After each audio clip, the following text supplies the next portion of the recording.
Hello everyone, welcome back to Professional Bookworms. I'm Sid, and that's Adi because I'm saying his name because apparently he can't. But I just want you to say your name. That's literally all I'm asking of you. I would if you didn't tweak the hell out when I just stopped for a second. You stop at five. But that's off topic because today I'm going to be talking about whether The Wheel of Time is a book series for you. I'm talking about the book series, not the TV show, because I haven't watched the TV show yet. So if Yep. you clicked on this thinking that I'm talking about a TV show, stick around anyway because I need to views and should read the books anyway. No, I don't know if you should read the books, but that's what I'm here to help you decide. Um, so the Wheel of I'm making this video because the Wheel of Time is a very divisive book series in terms of people Mm-hmm. who started off. It's not for everyone, not by a long shot. Mm-hmm. This is because many things that can be taken as a pro can easily be taken as a con, and the opposite is easily true. Like, and Adi has not read I the have not. series I have not. Uncultured Swine, but So it's I'm just gonna saying, convince me if I should read it or not, or if I should yeah, just play Cyberpunk. you can whatever. But it's not a Play series that's for Cyberpunk. everyone because of what I just said. So because of that, I'm just going to be going through some pros and cons of the Wheel of Time, as well as helping you decide where you should stop, just to see if this series is for you. How much should you read? Um, and because of that, let's get right into it. My first pro of the Wheel of Time, which can also easily be taken as a con, is its length. Because if you don't know, that thing right up there is the Wheel of Time, and that's not even all the books in the thing. There's like three missing because I got two of them right here for your demonstration purposes, and I'm missing another one because I gave it away accidentally. But that's a Mm-hmm. long story. I'll get into it later. uh, Oh my god. but the length of the series can easily be taken as a pro and a con, because obviously if it's a con, that's because it is such a massive commitment. Because Ari, how many times on average would you say that you have, not on average, how many times have you read a book series that's more than 10 books long? Uh, Once I would say. It's a long series, as you can tell, and most people are reluctant to start something of that length, and because of that there are various points where it can get slow because of the length and how people think it's dragged out, all that kind of stuff. But the length is also easily can be taken as a pro because of the length, because of the time that's given. You have time to get attached to these characters. You have time to, what do you call it, uh, get more invested in these plot lines, get attached to the characters, get get to know these characters more intimately, and build up the tension of when this series ends. Because the more time you spend leading up to the end, the more hype is going to be built up for the end, obviously. And because of that, there is so much foreshadowing within the series. There is so much setup. There is so much character building that it is that the climactic moments of the series are some of the most satisfying things you will ever read. And because of that, it is epic in every sense of the word. So that's the first pro and the first con of the Wheel of Time. And the second pro kind of ties into this, right, Adi? Because uh, it has some of the most large, sweeping, and most emotional moments in all of fiction, which is obviously something I just touched upon. Because I'm saying a lot, because because of the Wheel of Time's length, the- Robert Jordan and of course Sanderson, who took over for the last three books, have a knack for writing these great emotional moments. Adi, I think I've definitely told you about this before. Uh, You have. You've mentioned it on podcast like multiple times. mm-hmm. uh, and because of that, the emotional moments, along with the length and how much you were attached to these characters, they just hit even harder. Mm-hmm. So there we go.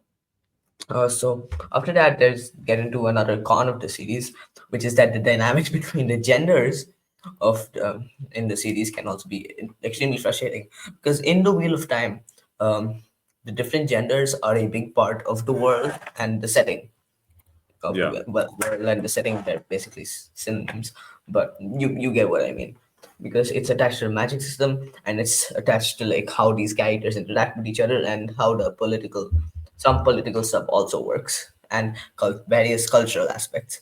And because of that, many people can find the way that the women talk about the men in the series, and the way that men talk about the women in the series, very frustrating.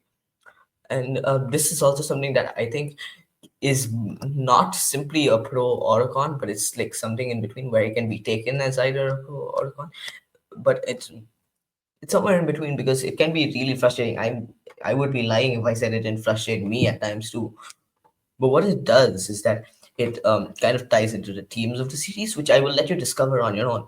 But stuff like this and various other things that many people find frustrating, such as just the character dynamics, dive very well into the themes of the series, which is it's not very subtle. So I assume you'd um figure out what those are after like two books.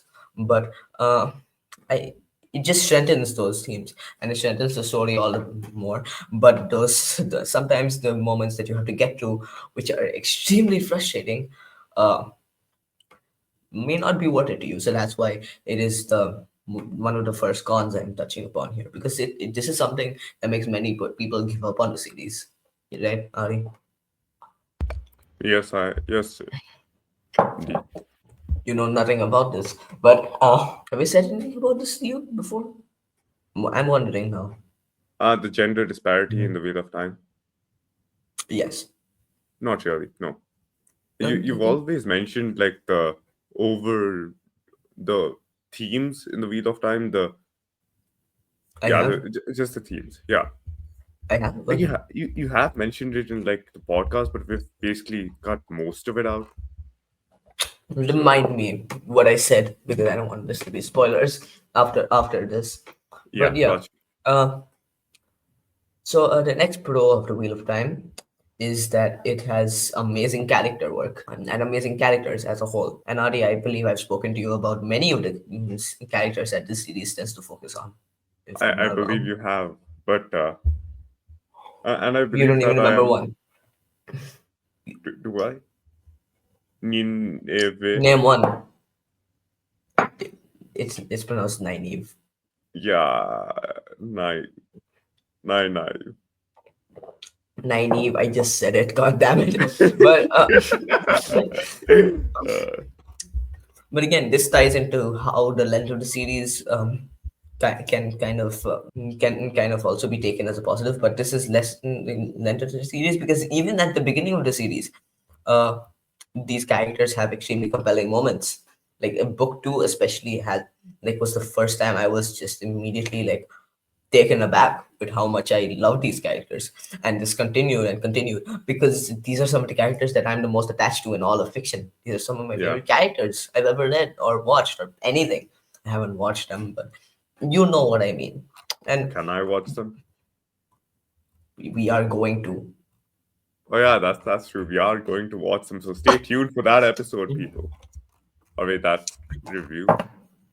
Adaptations and Anarchy episode 2, Wheel of Time. But uh the the character growth in the series, because the series contains my favorite character arc of all time, with our main character, our main character, as main of character that you can get in Wheel of Time, Uh huh. because there's many perspective characters, and sometimes even who you would consider the main character gets left behind, which I will get to again. There's a lot of stuff I have to cover in this, but Indeed. these characters, they have some of the most compelling journeys I've ever read, some of the most satisfying arcs, and some of the most actually I ran out of some of the most, so I think we should just get into the con that comes on the other side of this. Because of this, Jordan likes to make his characters frustrating as all hell. Many a character you will start off the series hating. Mm-hmm. Many people hate my personal favorite character, Nynaeve, at the beginning of the series. Not me. She's been awesome since book two. I stand by that. But Like I have a question. Hmm. What type of hate? Like hate, like they're on the good side, but but their personalities are just shit, or like hate as Yeah, in they're that on the bad side. Oh, they are on the side of the light, but they can be extremely frustrating, extremely annoying. They will make decisions will that are just stupid. They will be absolute pricks sometimes. They can be stubborn and everything. uh-huh. Many people tap out because of this, because the characters can be extremely annoying. I felt annoyance at many, even my favorite character, like less so for Nynaeve because she's my favorite character, but because of, but I've definitely felt frustration at pretty much all of these characters. There's some that I haven't felt frustration towards because, well, I can't say, but I will get back to that in a spoiler video maybe someday. But that is a con. But usually this is done to strengthen their arcs, strengthen maybe their personality and characters, because there's some. Yeah, Again, I don't want to get too much into spoilers, so I won't. I'll keep that vague. This is done to strengthen their arcs and characters. So that's all I'll say. Because if you're noticing a pattern here, a lot of the cons, they can be frustrating, but they can, um, but they usually have serve a purpose within the story. But that doesn't really absolve them of their problems. So that's probably a pattern you're kind of noticing here, right, yeah. Ari? Mm-hmm.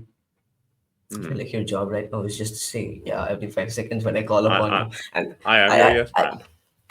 yeah, I, I Yeah. I should have a yes man all the time. That would make me feel. That would make me feel good. That would be fun. That would, wouldn't it? Hmm.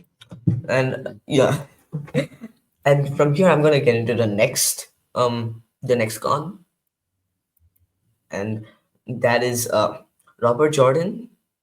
Yeah. Most of the time, he could not write a romance to save his life.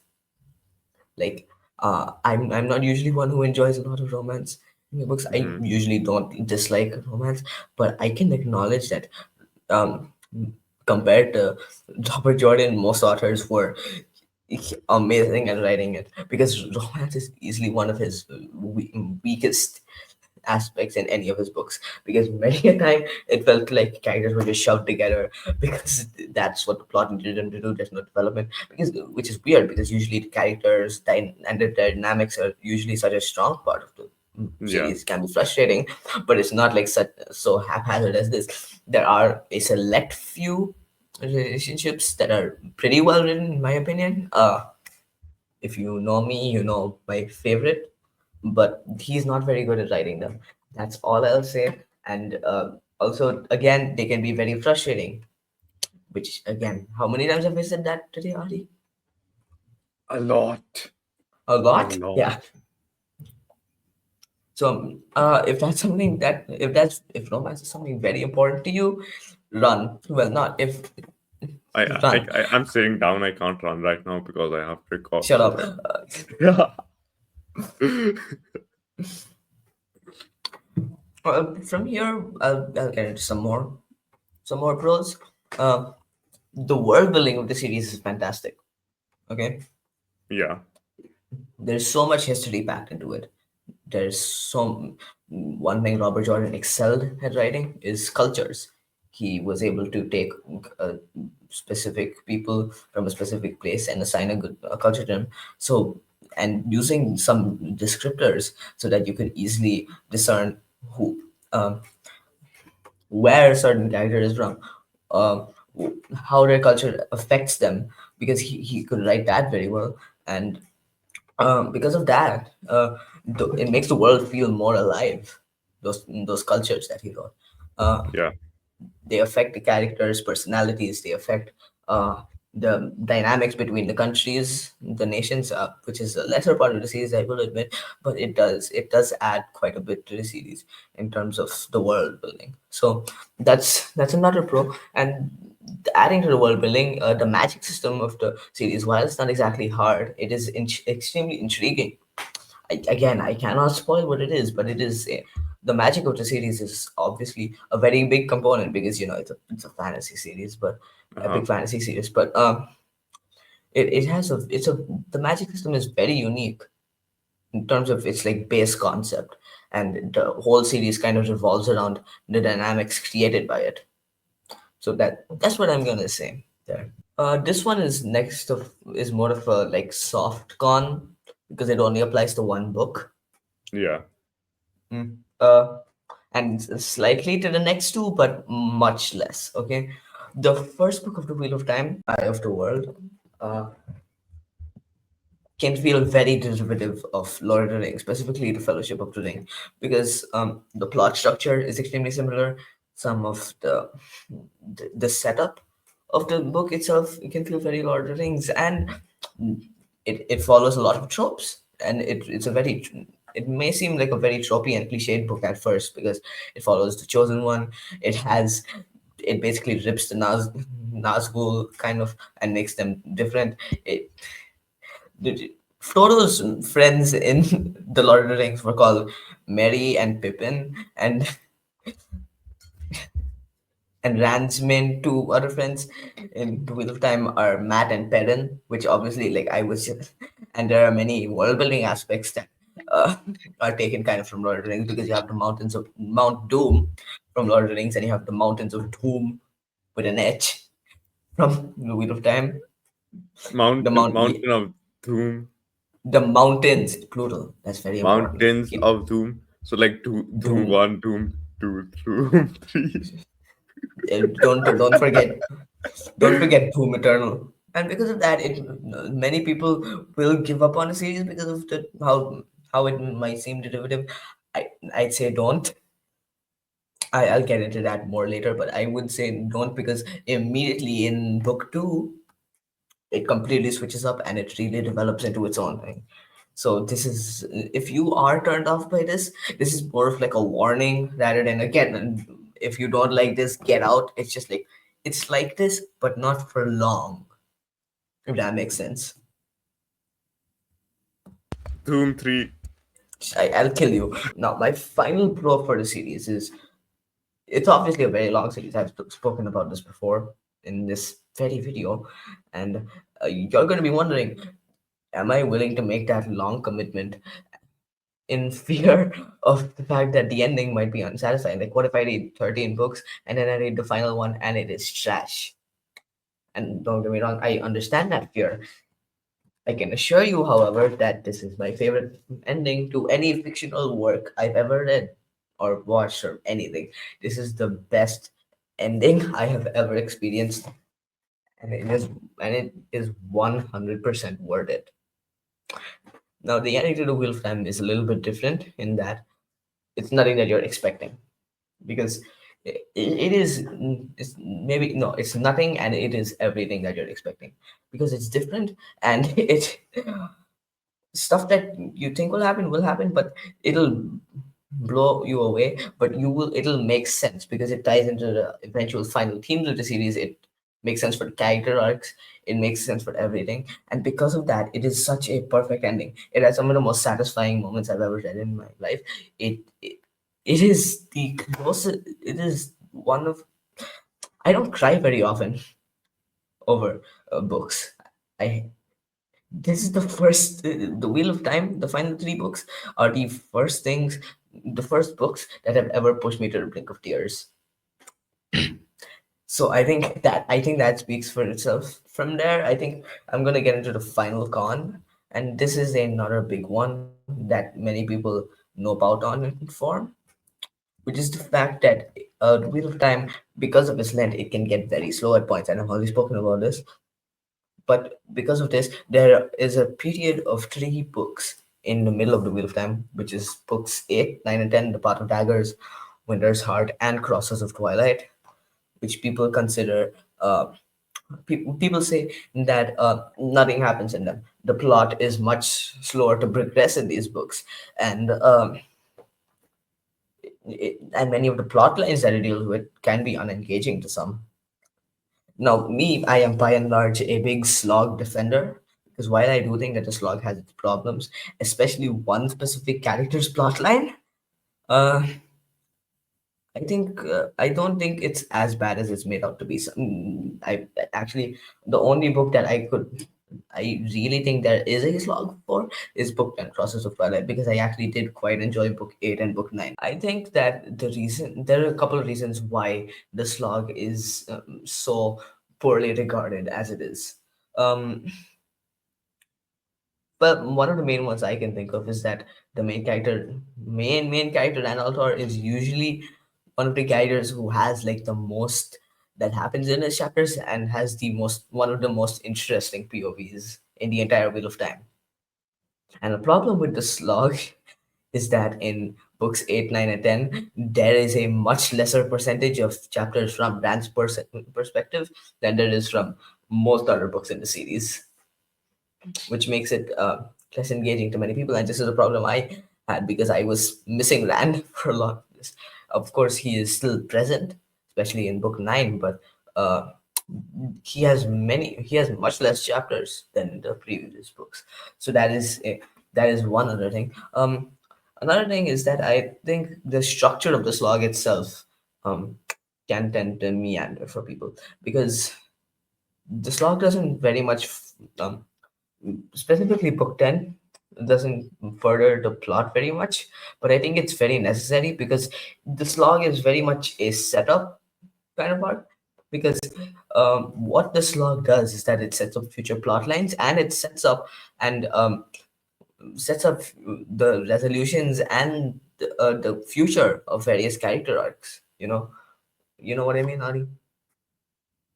Yeah, like it's like you gotta have a tiny bit of just slow period to actually set up the future Yeah, stuff. I don't know how to yeah. describe it well in words, but it happens in TV Hmm. shows, everything. Yeah, that's pretty much it. um But because you would say that it is, yeah, go on.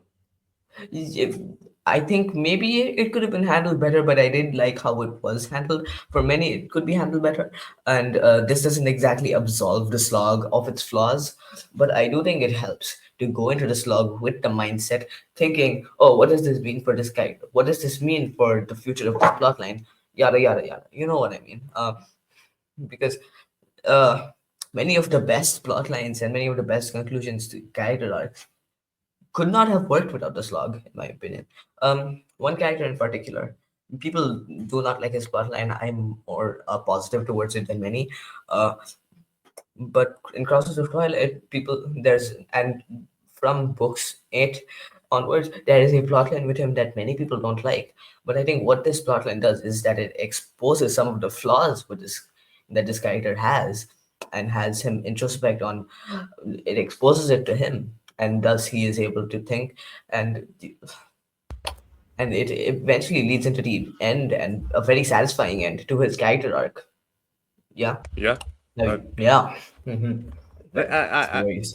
I don't really have anything to add to that because I Mm-hmm. haven't read the book. Yeah, but you know what Yeah. I mean, right? Yeah. So that this is what I say. From here, I think we should get into. Obviously, I can keep talking about whether or not it's for you, more pros, more cons. The best way to find out if it's for you is obviously to try reading it for yourself. I think. But again, it's a long series. It's a big commitment. You know what I mean? Yeah. So you might not want to read. You just want to know how far you should read to know if it's for you or not. And my answer to that, plain and simple, is book 2, The Great Hunt. Uh, I book 1 is good. Book 1's pretty good. It's a good book. Uh, but the beginning and middle are good, and the ending is lackluster and rushed and confusing, in my opinion. So because of that, many people might want to give up on the series because of the ending of book 1, right? You would maybe you would might want to. Yeah. So, uh, but and the rest of the book is just good. There are certainly great parts of it, but I don't think there's anything exactly mind blowing in that first book.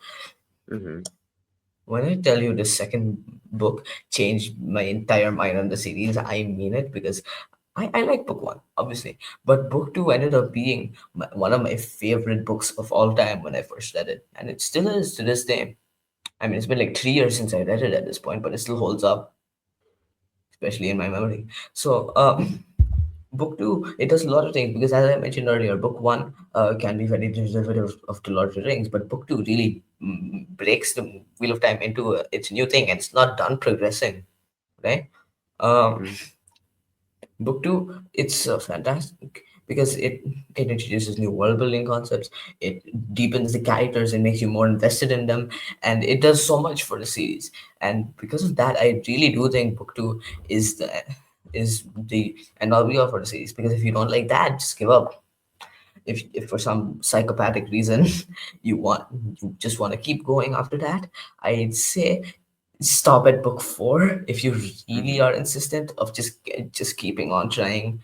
uh if you don't stop at book four and you're still not liking it, you're doing something wrong, and I cannot fathom why you're still reading the series. So I'm gonna say book two, that is where you should keep going. See if you like the series, because it really is a great book. It that's all I'll say. And in another way, another thing why I say book four is because books one to three are like follow a similar structure. Yeah. They have a very similar kind of pattern that they follow. Pattern. It's a little wheel of time, an intentional wheel of time joke for you there, but you don't get it. Stop it. No, okay, whatever. You haven't read the series. You aren't uncultured swine. But they're very they're very classical quest fantasy. Like they follow the same structure, and because of that, book four completely like sets the new standard for the Wheel of Time. What happens in the series, the pacing, the tone, the new plot lines, the ways that these new plot lines progress, it basically changes everything about the series. So that's why I say book four. So I just realized after that whole thing I recorded for like 40 minutes, I didn't ask Cardi if he actually wanted to read the series after my testimony. So, shoot. Oh, no, I'm joking. I'm joking. So, like, whilst its opinions on the Wheel of Time did convince me to read the book a little bit, it isn't exactly at the top of any of my reading tier lists. It's at a place where, like, yeah, I'll get to it when I get to it. But It you are sounds quite convinced. interesting, but I'll get to it when I get to it. But you are convinced. I'm convinced that I should read it, but I'm not that convinced Okay, that that's I all I will. need to hear. You. Oh my god. Okay. Alright. Yeah, there we go. And I think with that, we're done. I'm gonna have to edit You a hell of a lot on this episode. you are. I am. It's Uh, to end it it's off, check out my Clash of Clans face. Oh my god. no, don't pay attention to him. He's been playing the whole night. This thing has been going I on, haven't been and playing the whole time. I submitted my reflection. Let me have some fun. okay. Well, that brings us to an end. Adi, do you want to say the line? Hold on. What was the line? Right. That's it. And we will smell you later. Thanks for watching. And also check out my